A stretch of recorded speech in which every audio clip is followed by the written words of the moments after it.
Hello again and welcome back to my YouTube channel sa ating mga investor dyan around the world. Today, andito ako sa Santo Tomas, Batangas, dito sa Blue Isle Subdivision under ng Philinvest. Marami tayong mga available ngayon dito na house and lot or lofted house. Mga nasa 90 plus unit ang available dito. Ito yung mga sample na house and lot na hawak ko ngayon dito. Ito po ang lofted house. Kung mapapansin nyo, meron siyang taas at medyo mataas ang kanyang ceiling, and meron siyang first floor. Ang kanyang floor area ay nasa 24 square meter floor area. Itong corner mga nasa 73 ang kanyang area.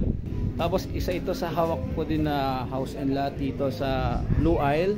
Ito naman yung medyo mababa ang ceiling pero lofted house din siya. Meron din siyang taas at meron siyang maliit na parking dito sa harapan. Ayan, kasyang kasya yung motor. Pwede dito makapasok yung motor kagaya nito. Ito yung alley road, so ayan, pwede makapasok yung mga motor dito sa loob. And ayan, malapit lang dito isang project natin na corner lot.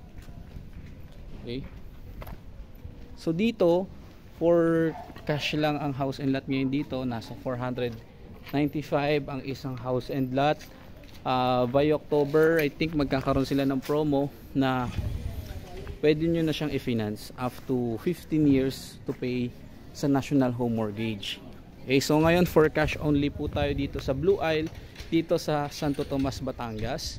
And kung may mga question kayo, pwede kayong mag-message sa Facebook ko or pwede kayong mag-email and i-text nyo sa aking number. I-post ko na lang po dyan yung email address ko and ang phone number ko.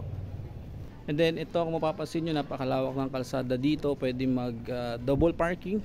Ang problema pag nag double park ka, wala nang madadaanan. Okay, so pwede ka mag park sa main road na natawag. Okay, so ito isang project natin, yung corner, and yung alley road papasok dyan po yung isang project natin. Okay, so bye bye. And kung may questions kayo, pwede kayo mag message sa Facebook account ko, Messenger, YouTube, and pwede kayong mag email. So bye bye, thank you.